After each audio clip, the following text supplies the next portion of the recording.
చీకటిలో నుండి వెలుగులోనికి నడిపించే సత్య జీవ మార్గం, ఇది సత్య జీవ మార్గం, సత్య జీవ మార్గం, ఇది సత్య జీవ మార్గం. మార్గం సత్యం జీవం, మార్గం సత్యం జీవం.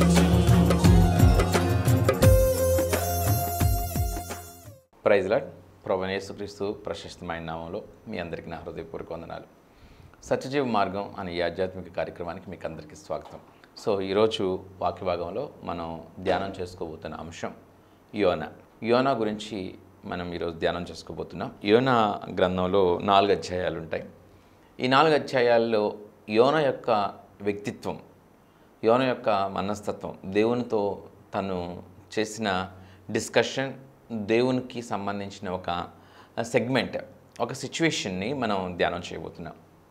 ఈ సిచ్యువేషన్ ద్వారా మనం ఏం నేర్చుకోవచ్చు అంటే, ఒక ప్రవక్త యొక్క స్థితి ఎలా ఉంది, యోనా యొక్క స్థితి ఎలా ఉంది, అలాగే దేవుని యొక్క మనసు ఎలా ఉంటుంది, దేవుని యొక్క మనసు ఎలా ఉంటుందో చాలా స్పష్టంగా మనం యోనా గ్రంథంలో అర్థం చేసుకోవచ్చు. చాలామందికి సుపరిచితమైన వాక్య భాగం అయినా కూడా జుంటి తేనె దారాల కన్నా మధురమైన దేవుని యొక్క వాక్యం.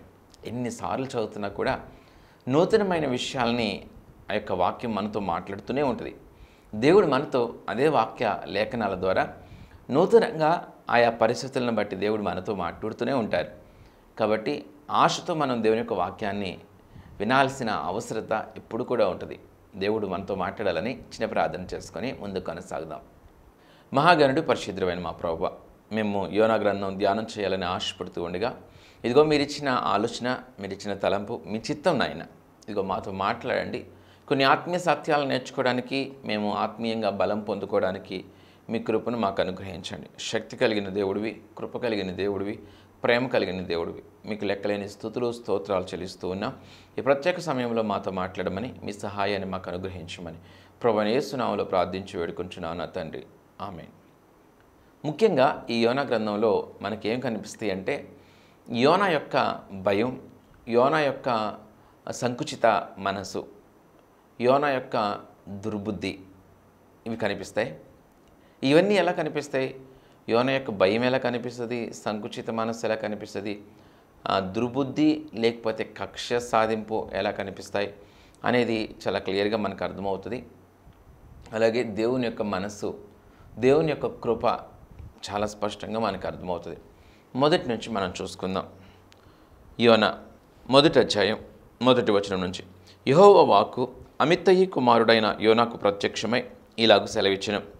నీనివే పట్టణస్థుల దోషం నా దృష్టికి ఘోరమాయెను కనుక నీవు లేచి నీనివే మహాపట్టణమునకు పోయి దానికి దుర్గతి కలుగునని ప్రకటింపుము. సో యోనాకి దేవుడు మాట్లాడాడు. ఏమని మాట్లాడాడో మనం ఈ వచనంలో చదివాం. నీనివే పట్టణస్థుల దోషం చాలా పెరిగిపోయింది యోనా, నీ వెళ్ళి యోనాకి దుర్గతి ప్రాప్తించునని, ఉపద్రవం, ఉగ్రత వారి మీదకి దిగి వస్తుంది, వారి పాపమును బట్టి, వారి దోషమును బట్టి వారి మీదకి ఉగ్రత దిగి వస్తుందని నీవు వెళ్ళి నినివే పట్టణం వెళ్ళి నువ్వు ప్రకటించు అని యోనాకి దేవుడు ఒక పనిని అప్పచెప్పాడు. దేవుడు ప్రవక్త అయిన యోనాకి ఒక పనిని అప్పచెప్పినప్పుడు యోనా దానికి విధేయత చూపించుకోకుండా అవిధేయత చూపించాడు. ఏ ఉద్దేశంతో అయినప్పటికీ కూడా యోనా నీనివే పట్టణం వెళ్ళటానికి నిరాకరించి యెహోవా సన్నిధి నుంచి, దేవుని సన్నిధి నుంచి తర్షీషు పారిపోవడానికి తను మనసు కలిగిన వాడై ఓడ ఎక్కినట్లుగా మనం ఈ లేఖనాలని చూస్తూ ఉంటాం. ఏంటండి, యోనా దేవుని చేత ఒక పని అప్పగింపబడింది యోనాకి. నీనివే పట్టణం వెళ్ళి, ఇదిగో మీ దోషం అధికం అవ్వటం వలన మీ దోషమును బట్టి మీ మీదకి ఉగ్రత రాబోతుంది అని ప్రకటించాలి, మీరు నాశనం అయిపోబోతున్నారు అని ప్రకటించాల్సిన అవసరత ఉంటూ ఉండగా, అలాంటి ఆజ్ఞ దేవుని చేత పొందుకుని ఉండగా యోనా ఏం చేశాడండి, దానికి నిరాకరించి తర్షీషు పారిపోవడానికి సంసిద్ధమయ్యాడు. తర్షీషు పారిపోవడానికి సిద్ధమైన యోనా జీవితంలో ఏమి సంభవించింది అని మనం ఆలోచన చేసినట్లయితే సో ఆ ఓడకి కేపు ఇచ్చాడు, దానికి చెల్లించాల్సిన ద్రవ్యాన్ని చెల్లించి ఓడ ఎక్కి ఓడ అడుగు భాగంకి వెళ్ళిపోయి నిద్రిస్తున్నాడు. చక్కగా తప్పించుకున్నాను, దేవుని సన్నిధి నుంచి తప్పించుకున్నాను, దేవుని నుంచి పారిపోతున్నానని అనుకున్నాడు. సో నీనివే పట్టణస్థుల గురించి ఆలోచన, బాధ కానీ భయం కానీ లేదు. సో నీనివే వెళ్ళడానికి తనకు మనసు లేదు కదండి. తర్షీషు పారిపోతున్నాడు. తర్షీషు పారిపోతూ ఉండగా మరి ఆ ఓడ ఎక్కి ఆ ఓడ అడుగున నిద్రపోతున్నాడు. అయితే దేవుడు ఆ ఓడ ప్రయాణిస్తున్న ఆ సముద్రంలో అలజడిని కలుగచేయగా, అనగా తుఫాను, వరద, గాలి, వర్షం కలుగగా ఆ తుఫానులో ఆ ఓడ భయంకరమైన ప్రమాదకరమైన పరిస్థితికి చేరుకుంది. ఆ ఓడలో చాలామంది ప్రయాణం చేస్తున్నారుగా, యోనా ఒక్కడే కాదుగా, చాలామంది ప్రయాణం చేస్తున్నారు. సో వారందరినీ నాశనం చేయడమే దేవుని ఉద్దేశమా? కానే కాదు. కానీ అలాంటి భయంకరమైన ప్రళయం వచ్చింది, అలాంటి ఇబ్బందికరమైన పరిస్థితి ఆ ఓడకి యోనాను బట్టే వచ్చింది. ఖచ్చితంగా యోనా కొరకే దేవుడు ఒక ప్రణాళికను సిద్ధం చేస్తున్నాడా అన్నట్లుగా మనకు అది ఉంటుంది. అసలు ఆ యొక్క ఓడకి అలాంటి ప్రమాదం సంభవించినప్పుడు ఆ ఓడలో రకరకాల ప్రజలు ఉన్నారు, రకరకాల దేవతలను దేవుళ్ళను ఆరాధించే బహుళ జాతి జనాంగం ఆ ఓడలో ఉంది. సో ఆ ఓడలో ఉన్న వారందరూ కూడా భయపడి ఆందోళన చెంది భయంకరమైన పరిస్థితుల్లో వారి వారి దేవుళ్లకు వారి వారి దేవతలకు వారు ప్రార్థన చేసుకుంటూ, అలాగే ఆ ఓడలో ఉన్న సరుకులను తీసి సముద్రంలో పడేస్తూ, ఓడను చులకన చేస్తూ, అంటే తేలిక చేస్తూ, ఓడ మునిగిపోకుండా తగు జాగ్రత్తలు తీసుకుంటూ ఉన్నారు. అలాగే ఇంకెవరున్నారు అని వెతకగా యోనా మరి ఆ ఓడ అడుగు భాగమున నిద్రిస్తూ ఉండగా యోనాను కూడా లేపారు. యోనాను కూడా లేపి ఈ యొక్క ప్రమాదం, ఈ యొక్క ప్రళయం ఎవరిని బట్టి వచ్చింది, మనకి ఎవరిని బట్టి వచ్చింది అనేది మనకు తెలియాలంటే చీట్లు వేద్దాం, ఎవరి పేరున చీటి వస్తే వారిని బట్టి ఇది వచ్చినట్లు అని అర్థం చేసుకుందాం అనే ఒక ఉద్దేశంతో వారు ఒక నిర్ణయానికి వచ్చారు. నిర్ణయానికి వచ్చి చీట్లు వేశారు. చీట్లు అంటే ఎలాగో తెలుసు కదా, మన ఒక్కొక్కళ్ళ పేరు ఒక్కొక్క చీటి మీద రాసి అవి మడత పెట్టి అన్నీ కలిపి ఒక చీటి తీస్తే ఆ చీటి ఎవరి పేరు మీద వచ్చింది అంటే యోనా పేరు మీద వచ్చింది. సో యోనా పేరు మీద ఆ చీటి వచ్చేటప్పటికి యోనాను అడుగుతారు, నువ్వెవరు, సో నిన్ను బట్టి ఎందుకు ఈ ప్రళయం వచ్చింది, నీ దేవుడు ఎవరు ఏంటి అని ఈ రీతిగా యోనాని ప్రశ్నల వర్షం కురిపిస్తారు.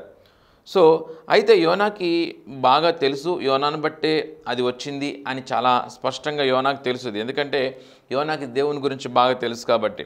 8వ వచనం, కాబట్టి వారు అతన్ని చూచి, ఎవరిని బట్టి ఈ కీడు మాకు సంభవించినో, నీ వ్యాపారం ఏమిటో, నీవెక్కడ నుండి వచ్చితివో, నీ దేశమేదో, నీ జనమేదో, ఈ సంగతి అంతయు మాకు తెలియజేయమనగా 8వ వచనంలో ఆ నావికులు, ఆ ప్రయాణికులందరూ కూడా యోనాని ప్రశ్నించారు. యోనా దానికి రిప్లై ఇస్తున్నాడు. యోనా ఎవరో సమాధానం ఇస్తున్నాడు. 9వ వచనం అండర్లైన్ చేసుకోండి. అతడు వారితో ఇట్లా, నేను హెబ్రీయుడును, సముద్రమునకును భూమికిని సృష్టికర్త అయి ఆకాశమందుండు దేవుడయ్యున్న యెహోవాయందు నేను భయభక్తులు గలవాడనై ఉన్నాను. తాను యెహోవా సన్నిధిలో నుండి పారిపోవచ్చున్నట్లు అతడు ఆ మనుష్యులకు తెలియజేసి ఉండెను. కనుక వారు ఆ సంగతి తెలుసుకుని మరింత భయపడి నీవు చేసిన పనేమని అతనిని అడిగిరి.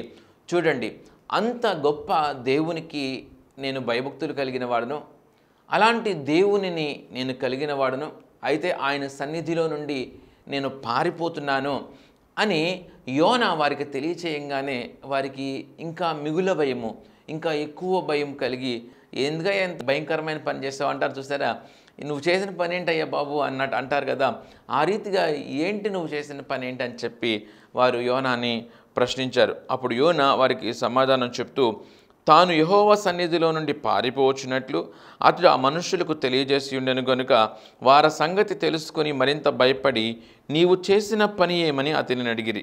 అప్పుడు వారు, సముద్రము పొంగుచున్నది, తుఫాను అధికమగుచున్నది, సముద్రము మా మీదికి రాకుండా నిమ్మలించినట్లు మేము నీకేమి చేయవలెనని అతనిని అడుగుగా, యోనా, నన్ను బట్టి ఈ గొప్ప తుఫాను మీ మీదికి వచ్చినని నాకు తెలిసి ఉన్నది. నన్ను ఎత్తి సముద్రంలో పడవేయుడి, అప్పుడు సముద్రము మీ మీదికి రాకుండా నిమ్మలించునని అతడు వారితో చెప్పినను. సో వారితో చెప్పినను అన్న మాట కూడా అండర్లైన్ చేసుకోండి. 11వ వచనం. యోన చాలా అంటే చాలా ఈ మనుషుల పట్ల కన్సర్న్ కలిగి ఉన్నాడు. ఈ సముద్రంలో ఈ ఓడలో ప్రయాణిస్తున్న ప్రయాణికుల పట్ల ఒక సద్భావం కలిగి ఉండి, మంచి మనసు కలిగి ఉండి, ఇదిగో మీరందరూ రక్షింపబడాలంటే, మీరందరూ సురక్షితంగా ఉండాలంటే, ఇది నా దేవుడు భూమికిని సముద్రమునకును సృష్టికర్త, భూమికిని సముద్రమునకును సృష్టికర్త ఉండి ఆకాశమందుండు నా దేవుడు ఇదంతా కలుగు చేస్తుంటాడు. ఒక పని చేయండి, మీరు నన్ను ఎత్తి ఆ సముద్రంలో పడేయండి, చాలు, మీరు సముద్రం నెమ్మలిస్తుంది ఖచ్చితంగా అని చెప్పి యోన వారికి చెప్పినను. సో యోన వారి పట్ల ఒక కన్సర్న్ కలిగి ఉన్నాడు. సో వీళ్ళ పట్ల ప్రేమ ఉంది, కానీ నినివే ప్రజల పట్ల ప్రేమ లేదు. వీళ్ళ పట్ల వీళ్ళు నాశనం అవ్వకూడదు అనుకుంటున్నాడు, కానీ నినివే పట్టణస్థులు నాశనం అవ్వాలనుకుంటున్నాడు. నినివే పట్టణస్థులు నాశనం అవ్వాలి యోన అనుకోవడానికి కారణం లేకపోలేదు. సో నీనివే పట్టణము అష్షూరు దేశం యొక్క రాజధాని. ఈ యొక్క అసీరియన్స్, ఈ అష్షూరియులు నార్త్ ఇజ్రాయెల్ దానంతటిని కూడా వీరు ఆక్రమించుకుని క్రూరంగా, భయంకరమైన వైలెంట్గా వీరు ప్రవర్తించి వారిని పాడు చేశారు, వారిని ఇబ్బంది పెట్టారు, వారిని నష్టపరిచారు. అలాంటి జనాంగం. ఈ యొక్క యోన అత్యంత జాతీయవాది, తన దేశం పట్ల ప్రేమ కలిగిన వ్యక్తిగా యోన తన దేశాన్ని నాశనం చేసిన ఈ అష్షూరు దేశస్థులు అనగా అసీరియన్స్ అనగా ఇరాక్, సిరియా ఆయా ప్రాంతాలు వస్తాయి. ఇరాక్, సిరియా ఈ దేశ ప్రజలు నాశనం అయిపోవాలనే యోన కోరుకుంటున్నాడు. సో వారికి ఈ యొక్క మీరు నాశనం అయిపోతున్నారు, మీకు దుర్గతి వస్తుంది, మీ మీదకి ఉపద్రవం వస్తుందని వారికి ప్రకటన చేయడానికి యోనాకు ఎందుకు ఇష్టం లేదో తెలుసా? అది చేస్తే ఒకవేళ వాళ్ళు మారితే దేవుడు మళ్ళా కనికరిస్తాడేమో అనే ఆలోచన. దేవుని మనస్సెరిగిన వాడు యోన, దేవుని మనస్సెరిగిన వాడు కాబట్టి వాళ్ళు నాశనం అయిపోతారని ఒకవేళ నేను చెప్పినప్పుడు, మీకు ప్రమాదం వస్తుందని నేను చెప్పినప్పుడు వారు జాగ్రత్త పడి వారి ప్రవర్తన మార్చుకుని, వారి చెడ్డ దుష్ప్రవర్తన మార్చుకుని వారు దేవుని తట్టు తిరిగారనుకో, దేవుడు ఖచ్చితంగా వారిని క్షమిస్తాడు, ఖచ్చితంగా వారి ఎడల కనికరం చూపిస్తాడు. కాబట్టి సో వారు బాగుపడుట కానీ, వారు సంతోషంగా ఉండటం కానీ, వారి మీద దేవుని కనికరం కలగడం కానీ ఏ మాత్రం కూడా యోనాకి ఇష్టం లేదు. కాబట్టే నినివే పట్టణం వెళ్ళటానికి తను మనసు కలిగి లేడు. కానీ ఈ ఓడలో ఉన్న ప్రయాణికులు నాశనం కాకూడదని నన్ను ఎత్తి సముద్రంలో పడేయండి, అంత నిమ్మలమైపోతుంది అని చెప్పినను. ఆ 11వ వచనం. ఆ ఓడలో ప్రయాణిస్తున్న వారు కూడా యోనా పట్ల కన్సర్న్ కలిగి ఉన్నారు, యోనా పట్ల ఒక సద్భావం కలిగి ఉన్నారు. సో యోనా నన్ను ఎత్తి పడేసేయండి అనేగానే వారు పడేయకోకుండా ఇంకా ప్రయత్నం చేశారు. ఎలాగుట్ట దీన్ని ఆపుదామని. చూడండి, అతడు వారితో చెప్పినను వారు ఓడను దరికి తెచ్చుటకు తెడ్లను బహుబలముగా వేసిరి, కానీ గాలి తమకు ఎదురై తుఫాను బలము చేత సముద్రము పొంగియుండుట వలన వారి ప్రయత్నము వ్యర్థమాయను. 14వ వచనం. కాబట్టి వారు యెహోవా, ఇక గత్యంతరం లేక దేవునికి ప్రార్థన చేసి దేవుని క్షమాపణ అడిగి, ఈ నేరం మా మీద ఉంచుకు యెహోవా, ఈ నేరం మా మీద ఉంచుకు ప్రభువా అని ప్రభువుకి ప్రార్థన చేసి యోనాని ఎత్తి సముద్రంలో పడేశారు. చూడండి, కాబట్టి వారు యెహోవా, నీ చిత్త ప్రకారంగా నీవే దీన్ని చేసేదివి, ఈ మనుష్యుని బట్టి మమ్మను లయము చేయకుందువుగాక, నిర్దోషిని చంపిదమన్న నేరం మా మీద మోపకుందువుగాక అని యెహోవాకు మనవి చేసుకొని యోనాను ఎత్తి సముద్రంలో పడవేశారు. సముద్రంలో పడేశారో లేదో, పడేసిన వెంటనే ఆ యొక్క సముద్రము నిమ్మలించింది, గాలి ఆగిపోయింది, మునిగిపోతుంది అనుకున్న ఓడ సజావుగా సక్రమంగా వెళ్ళడం మొదలెట్టింది. సో ఆ యొక్క పడవేయగానే సముద్రము పొంగకుండా ఆగెను. అది చూడగా ఆ మనుష్యులు యెహోవాకు మిగుల భయపడి ఆయనకు బలి అర్పించి మొక్కుబళ్ళు చేసిరి. సో దేవునికి కృతజ్ఞత వారు తెలుపుకున్నారు. దేవునిని ఎరుగని జనాంగం కూడా దేవుని కార్యాన్ని చూసి దేవునికి కృతజ్ఞత వారు తెలియపరుచుకున్నారు. సో దేవుడు యోనా జీవితంలో ఈ రీతిగా తను కార్యం చేయటం మనం చూస్తూ ఉన్నాం. అయితే ప్రియులారా, యోనా యొక్క అవిధేయతను బట్టి దేవుడు యోనాని మరణానికి అప్పగించలా. యోనా యొక్క అవిధేయతను బట్టి దేవుడు యోనాని విడిచిపెట్ల, యోనాని మార్చాలనుకున్నాడు, యోనాని మరలా చక్కటి దారిలో పెట్టాలనుకున్నాడు. అందుకనే కొంచెం స్ట్రగుల్ గుండా దేవుడు యోనాని నడిపించాడు. కానీ యోనాని దేవుడు పూర్తిగా విడిచిపెట్టలా. ఎప్పుడైతే యోనాని ఎత్తి సముద్రంలో పడవేస్తారో దేవుడు ఒక మత్స్యముకు, ఒక చేపకు ఆజ్ఞ జారీ చేశారు. ఆజ్ఞ జారీ చేయగానే ఆ చేప వచ్చి యోనాను అమాంతం మింగేసింది. యోనా ఇప్పుడు ఎక్కడున్నాడు? యోనా చేప కడుపులో ఉన్నాడు. యోనా చేప కడుపులోకి వెళ్ళి ఆ చేప కడుపులో నుండి దేవునికి మొరపెట్టాడు. ప్రభువా, నన్ను కరుణించు, నన్ను కనుకరించు, నన్ను గుర్తు చేసుకో, నన్ను సముద్రపు అంతర్భాగంలో అడుగున నుంచి నేను నీకు మొరపెడుతున్నాను, నన్ను జ్ఞాపకం చేసుకో, నాకు సహాయం చేయని మొరపెట్టాడు. 9వ వచనం, 2వ అధ్యాయం 9వ వచనం. కృతజ్ఞతాస్తుతులు చెల్లించి నేను నీకు బలులు అర్పింతును, నేను మ్రొక్కుకొనిన మ్రొక్కుబళ్లను చెల్లింపక మానను, యెహోవా యొద్దనే రక్షణ దొరుకును అని ప్రార్థించెను. అంతలో యెహోవా మత్స్యమునకు ఆజ్ఞ ఇయ్యగా అది యోనాను నేల మీద కక్కివేసెను. ప్రియులరా, యోనాని మింగమని చేపకి దేవుడు ఆజ్ఞ ఇచ్చినప్పుడు యోనాను అమాంతం మింగేసింది. యోనాను నేల మీద కక్కివేయమని దేవుడు ఆజ్ఞయగా ఆ చేప యోనాను తీసుకొచ్చి నేల మీద కక్కివేసింది. సో సముద్రముకి దేవుడు మాట్లాడినప్పుడు సముద్రం దేవుని మాట వింది, గాలి కూడా దేవుని మాట వింది. నిమ్మలించమని దేవుడు అనుకున్నప్పుడు ఆ సముద్రము నిమ్మలించింది. దేవుడు శక్తివంతుడని అర్థం చేసుకోండి. దేవుడు ఏ కార్యమైనా చేయగలడు. సో మన జీవితాల్లో కష్టాలని, నష్టాలని ఆయన చాలా చక్కగా పరిష్కరించగలడు. మనము విధేయత చూపించడం చాలా ప్రాముఖ్యం, దేవుని మాట వినటం చాలా ప్రాముఖ్యం. ఏమి ఆయన కోరుకుంటున్నాడంటే ప్రాముఖ్యంగా విధేయత దేవుడు చాలా ఇష్టపడతాడు. దేవుని మాట వినడం దేవుడు చాలా ఇష్టపడతాడు. దేవునికి లోబడటం, దేవుడు చెప్పిన పని చేయటం ఆయనకి మహాదానందం. పశ్చాత్తాపం కలిగి ఆయనకి లోబడి జీవిస్తే చాలా చాలా మేలుని మనం పొందుకోవచ్చు. యోనా మరి ప్రార్థించినప్పుడు మరలా కనికరించి ఆ నేల మీద కక్కివేయమని చేపకి దేవుడు ఆజ్ఞించినప్పుడు ఆ చేప నేల మీద యోనాని కక్కివేసినాక యోనాతో దేవుడు మరలా రెండోసారి మాట్లాడి మళ్ళా నినివేకి వెళ్ళమని చెప్పినప్పుడు యోనా ఒప్పుకొని వెళ్తాడు. ఒక్కొక్కసారి కొంతమంది చెప్తే వినరు, ఒకసారి చెప్తే వినని వాళ్ళకి దేవుడు మళ్ళీ రెండోసారి ఇలా చెప్తాడనమాట. ఒక మొట్టిగా వేసి చెప్తాడు. ఉండి దేవుడు వినిపోతే ఒక మొట్టిగా వేసి చెప్తాడు. ఒక్కోసారి కొంతమంది మాట వినరు, వారిని కొన్ని పరిస్థితులు గుండా, గాఢాంధకారపు లోయలు గుండా నడిపించినప్పుడు వారు దేవుని చిత్తాన్ని, దేవుని యొక్క కృపను అర్థం చేసుకొని మరలా దేవుని వైపు మళ్ళీ వారు ఉంటారు. ఇలా యోనా రెండోసారి దేవుడు నినివే పట్టణానికి వెళ్ళమన్నప్పుడు చాలా చక్కగా నినివే పట్టణానికి వెళ్ళి ఒక రోజు ప్రయాణం అంతా కూడా నినివే పట్టణంలో చేసి, ఇదిగో మీ మీదకి ఉగ్రత రాబోతుంది మీ దోషం బట్టి అని ప్రకటన చేస్తాడు. 3వ అధ్యాయం 1వ వచనం. అంతటి యెహోవా వాక్కు 2వ మారు యోనాకు ప్రత్యక్షమై సెలవిచ్చినదేమనగా, నీవు లేచి నినివే మహాపురమునకు పోయి నేను నీకు తెలియచేయు సమాచారం దానికి ప్రకటన చేయము. కాబట్టి యోనా లేచి యెహోవా సెలవిచ్చిన ఆజ్ఞ ప్రకారం నినివే పట్టణమునకు పోయెను. 4వ వచనం.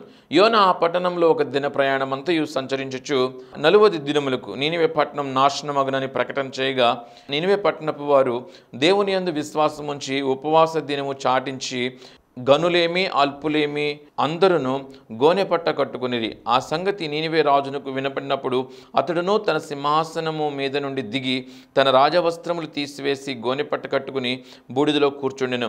మరియు రాజైన తానును ఆయన మంత్రులను ఆజ్ఞేయగా, ఒకవేళ దేవుడు మనసు త్రిప్పుకొని పశ్చాత్తాప్తుడై మనము లయము కాకుండా తన కోపాగ్ని చల్లార్చుకొనును గనుక మనుషులు ఏదియో పుచ్చుకొనకూడదు, పశువులు కానీ ఎద్దులు కానీ గొర్రెలు కానీ మేత మేయకూడదు, నీళ్లు త్రాగకూడదు. మనుషులందరూ తమ దుర్మార్గములను విడిచి తాము చేయు బలాత్కారములను మానివేయవలెను. మనుష్యులేమి పశువులేమి సమస్తమును గోనెపట్ట కట్టుకొనవలెను. జనులు మనపూర్వకముగా దేవుని వేడుకొనవలెను అని దూతులు నీనివే పట్టణంలో చాటించి ప్రకటన చేసిరి. చూడండి, సో మొదట యోనా ఒక దిన ప్రయాణం చేసి ఆ యొక్క నీనివేలో చాటించినప్పుడు రాజు, మంత్రులు, గనులు, అల్పులు అందరూ కూడా వారు ఉపవాసం ఉండి యెహోవాకు ప్రార్థన చేయడం, శక్తి కలిగిన దేవునికి ప్రార్థన చేయడం వారు మొదలుపెట్టారు. అంతేకాక వారి బలాత్కారమును మాని, వారి బలాత్కారమును విడిచిపెట్టి, వారి దుర్మార్గములను విడిచిపెట్టి, వారి బిహేవియర్ని, వారి ప్రవర్తన అంతటిని మార్చుకొని, వారి చెడ్డ అలవాట్లను విడిచిపెట్టి వారు శుద్ధి చేయబడి ఉపవాసం ఉండి దేవుని కనికరం కొరకు వారు వేడుకుంటున్నారు. దేవునికి వారు లోబడ్డారు. భయంకరమైన దుర్మార్గం నుంచి, భయంకరమైన చెడు వ్యసనముల నుంచి వారు రూపాంతరం చెంది వాటిని విడిచిపెట్టి దేవుని వైపు తిరిగి వారు ప్రార్థించారు. సో వారి ఆశ, వారి నిరీక్షణ ఏంటంటే దేవుడు ఒకవేళ కనికరిస్తాడేమో, దేవుడు కనికరిస్తే మనం బ్రతకవచ్చు కదా, దేవుని కనికరం మనకు కావాలని దేవుని కనికరం కొరకు, దేవుని ప్రేమ కొరకు వారు వేడుకోవటం మొదలుపెట్టారు. వారు వేడుకొనగా దేవుడు ఏం చేశాడండి?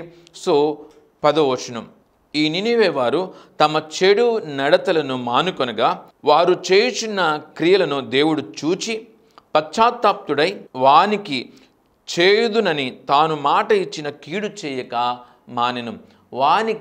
వారికి తాను చేయుదును అని మాట ఇచ్చిన కీడు చేయక మానెను. ఏదైతే ఉగ్రత వస్తుందని దేవుడు సెలవిచ్చాడో, ఏదైతే నాశనం వస్తుందని దేవుడు సెలవిచ్చాడో, ఆ నాశనం చేయకుండా దేవుడు తన మనసే మార్చుకున్నాడు. హల్లెలూయా! ఎంత గొప్ప విషయం అండి, ఎంత గొప్ప విషయం.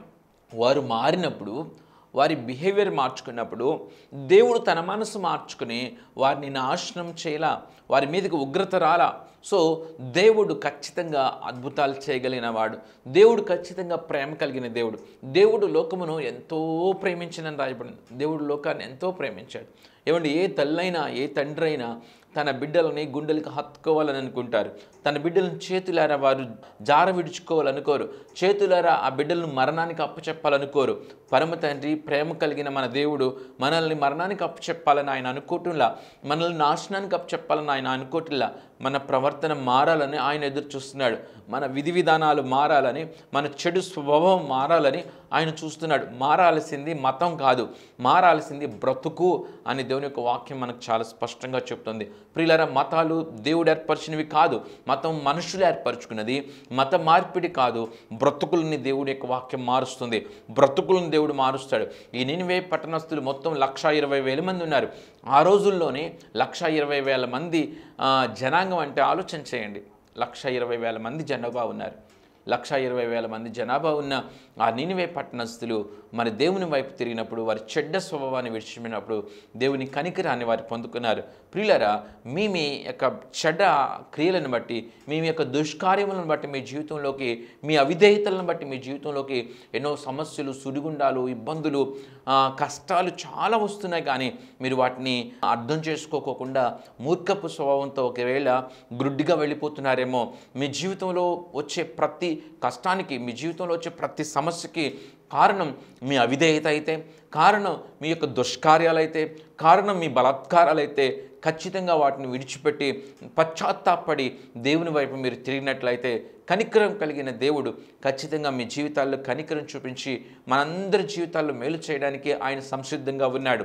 కొంతమంది అంటారు, వాడి తలరాత అంతేరా, ఇక ఈ తలరాత ఎవడు మార్చలేడు, ఒకసారి రాసిన దేవుడు కూడా నీ తలరాత మార్చలేడు అంటారు. కానీ కాదు, మనము ఏడిస్తే, మనము కన్నీరు పెట్టుకుంటే, మనం గోజాడితే దేవుడు తన ఆలోచనలు కూడా మార్చుకుంటాడు. మనం మారితే దేవుడు తన ఆలోచనలు మార్చుకుని మనల్ని కష్టాల నుంచి విడిపించి మేలు చేయగలడు. కాబట్టి మన దుష్కార్యాలని, మన చెడ్డలవాట్లని, ఆళ్ళు పాడైపోవాలి, ఈళ్ళు పాడైపోవాలని ఎదురుచూపుని విడిచిపెట్టి వాళ్ళకి వీళ్ళని నష్టపరచడం, వారి మీద వీరి మీద నోరేసుకొని పడిపోవడం, వారి మీద వీరి మీద చాడీలు చెప్పడం, వారితో వీరితో అబద్ధాలు ఆడటం, ఏమండి అన్ని రకాల మోసాలు చేయడం, ఇదంతా విడిచిపెట్టి మనం పరిశుద్ధులుగా దేవుని తట్టు తిరిగినట్లయితే, దేవునికి విధేయత చూపించినట్లయితే దేవుడు మేలు చేస్తాడండి. యోనా జీవితంలో యోనాను మనం చూసినట్లయితే కీడు చేయటం మానేసినాక యోనాకి చాలా చింత వచ్చింది, చాలా బాధ వచ్చింది, చాలా చింతాక్రాంతుడైపోయాడు.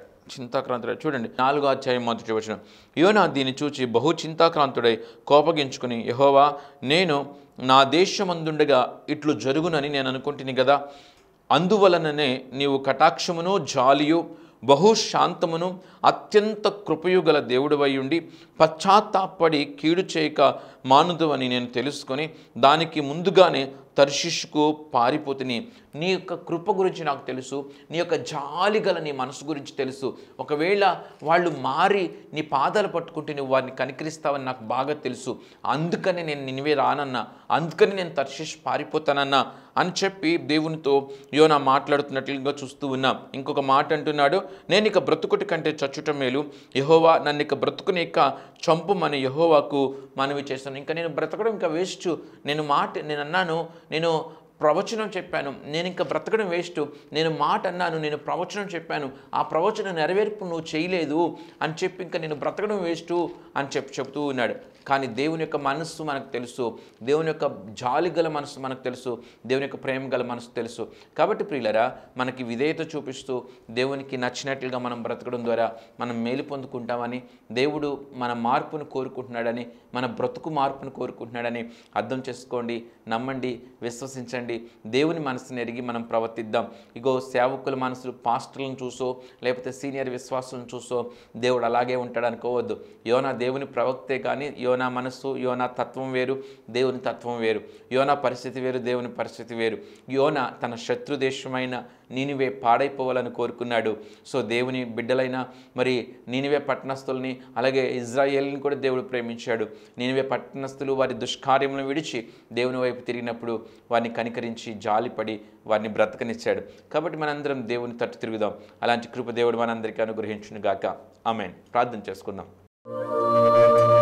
మహాగణుడు పరిశుద్ధుడైన మా ప్రభువా, మీరు మాట్లాడిన ప్రతి మాట కొరకే వందనాలు తండ్రి.